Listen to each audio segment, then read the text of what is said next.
Hello everyone, this is Vicki here today and I am designing with the new Pinkfresh Studio Keeping It Real kit, and this is my first layout with this kit. It's beautiful. You can see here there's lots of cardstock stickers, puffy stickers, two gorgeous alphas. There are also die cuts, there are puffy words here, and then lots and lots of different papers, which I'll just do a quick flip through. But there's lots there, and so yeah, plenty in this kit to get your creative juices flowing. So I chose 3 different papers here. This floral, which has the pink and green predominantly, and then 2 of the green papers. And what I wanted to do was to make my own butterflies. So I cut a square and a circle from each colour. So my square for this was 4 inches and my circle was 3 inches. And I'm going to just score along this at every 1/4 inch. It's quite a small score line there. So I do the circle and the square in exactly the same way. And I just have this great scoreboard, so it's very quick for me to do that. And now I'm going to concertina it. Now, actually, the best way to make a butterfly is to score this diagonally across from the point on a square.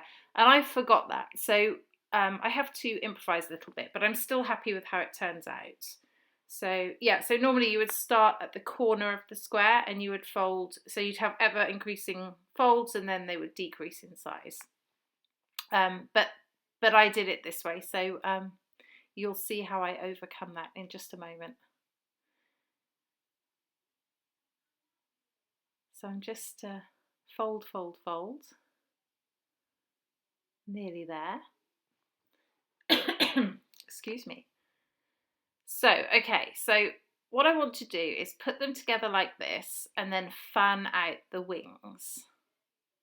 And this is where I've actually realised that I've done it wrong by doing a square, but you'll see what I do to fix that in a second. So I'm just fanning it out, and now I'm just going to round off the corner of the top wings so that it sort of sits like that. And I'm happier with that. That looks much better. Okay, so I'm just going to get some thread, pale pink thread, and I'm going to wrap it around, and I'm going to leave 2 ends at the top so that they're like the antennae, multiple antennas. So yeah, so you'll see that I'm having difficulty with tying it because it really is quite awkward to do that yourself, and but I do manage it, so you'll see it takes me a second just to do that. And I just fan it out nice and big, fold it sharply in the centre, and then we have a butterfly. So I go on to repeat that with the 2 green papers, and I make those slightly smaller. I make the square 3 inches square, and the circle is 2.5 inches. So yeah, that little ruler there that I have, that's it's almost like a compass, but it's child friendly. It has no pointy parts on it, and I really love that. I got it years ago, and yeah, it's really good for circles. I think it's meant for children, school children, but it's safer for me to have things without points, I think. So now I have 3 butterflies, and I'm really happy with how they look. So I'm going to put some gesso on my page because I want to add a bit of mixed media. So this is clear gesso, and the reason I'm using clear is because I'm using white cardstock. If I use white gesso on white cardstock, it tends to dry slightly yellow in comparison to the paper. So so that's why I use that. I know someone asked me last time, so I just wanted to let you know. Okay, so I pulled out this tray is the tray I use for my watercolours, and I still had some left in them, so I just squirted a bit of water.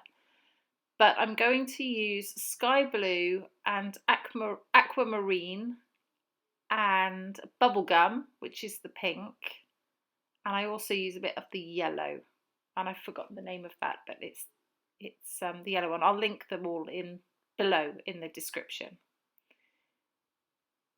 So I want to put some of this, which is a mix of the sky blue and aquamarine, right beneath the greeny butterflies. So it looks a bit messy at the moment, but once I put some butterflies on top, it looks tidier. So I just squirted some water on top of that just to help spread it around the page a little. Because I've got the gesso on the page, that stops any damage to the paper. So now this is the bubble gum, and I'm going to mix that with a bit of the yellow, which will give me more of the pink colour that I want. It was a bit, bubblegum on its own is a bit too bright pink. I just wanted to mute it a little bit, not make it so yellow that it goes orange, but I just wanted it to go to that sort of slightly peachier pink, if that makes sense. So I dry it off a little bit here, and oh no, I'm just making up some more of that colour, and you see there I made it way too orange. I had to add lots more bubblegum back in to make it pink again. It's a very, very fine amount of yellow that you need. So I'm just drying that off at the moment, and I'm going to put my butterflies back on.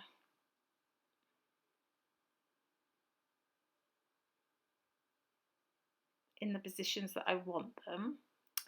And when I was making the butterflies, I glued the two pieces together with my glue gun, just in case you missed that, just to make sure that they stayed together while I was bending and twisting them. And I used my glue gun to stick them to the page as well. I think that's probably the best way. You could also use a glue dot, but just normal wet adhesive probably wouldn't work so well unless you have the big glob of it. So, okay, so those are stuck down, and I'm just going to put some more mixed media on here. So I wanted to just highlight around the butterfly. So I just add a little bit around just to give that definition. So I want the messy watery colour look, but I also want the definition around the wings. So that's what I'm doing here. And I'm doing the same with that bubblegum and sky blue mix that I made, exactly the same way on these two butterflies. So there you can just see a little bit more definition around the edge, but still with that messy watercolory effect. So this picture is of my niece, and she is smiling. She's got a really pretty smile, but she doesn't smile very often because she's 13. I don't think I need to say any more. I think it's a universal 13-year-old thing to do. So but yeah, I love this picture because she is smiling and she just looks so pretty. And I'm pulling out these the die cuts, the floral die cuts. Always love me a bit of floral, but because I want to stick really just to the pink, the peachy and the pinky and the green, I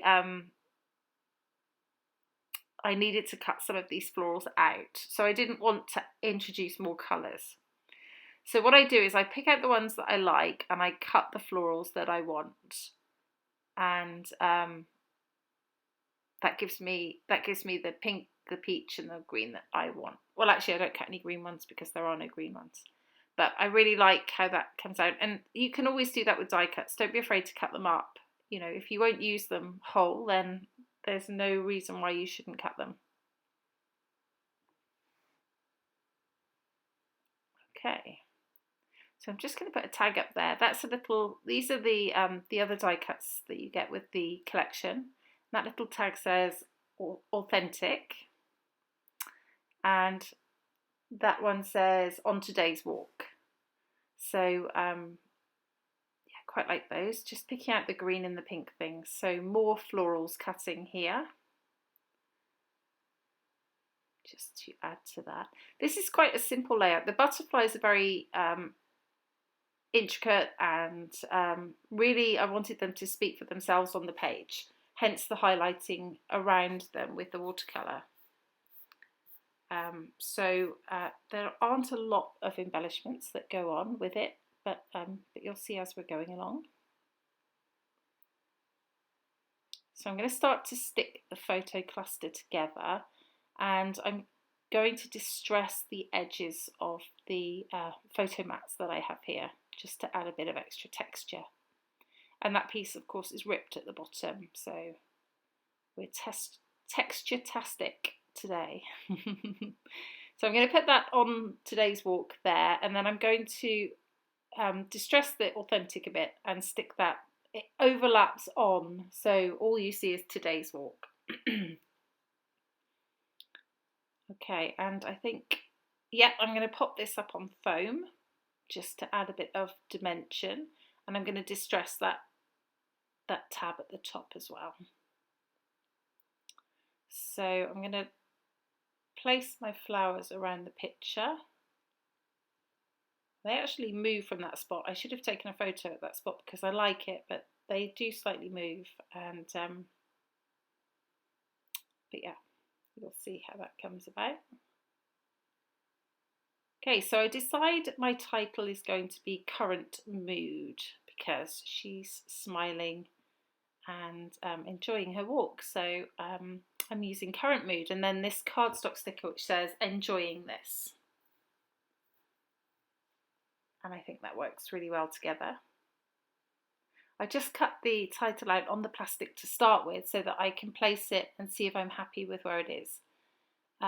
It's just easier for me to do it that way. So I'm going to start to stick things down, the photo and the florals. Just putting some foam on the back of some of them just to pop them up a little bit.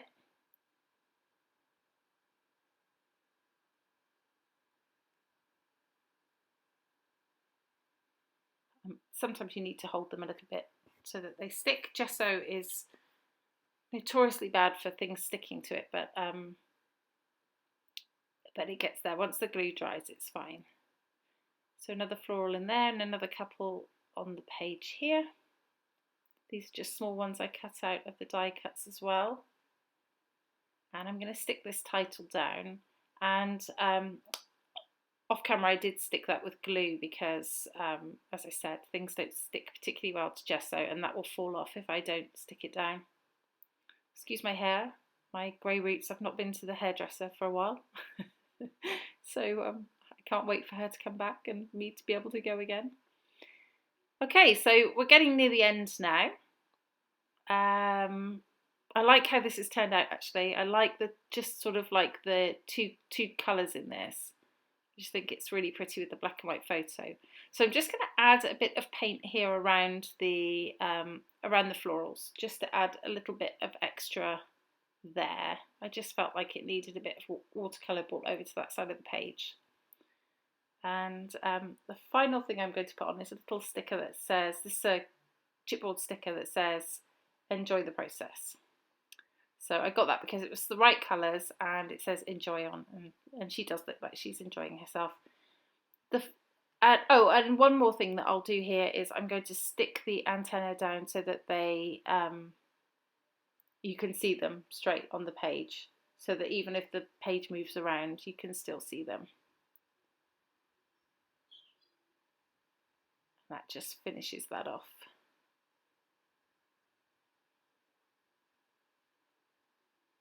There we go. That's it. That's your final layout. So I hope you like it, and I hope it gives you some inspiration for the keeping it real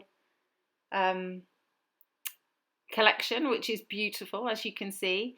There are some close-ups coming up so that you can see the project more closely, especially those butterflies. Thank you so much for watching. I'll put all the information below, and if you have any questions, please do shout out. Thanks. Thank you again. This has been Vicki for Pinkfresh Studio. Bye bye.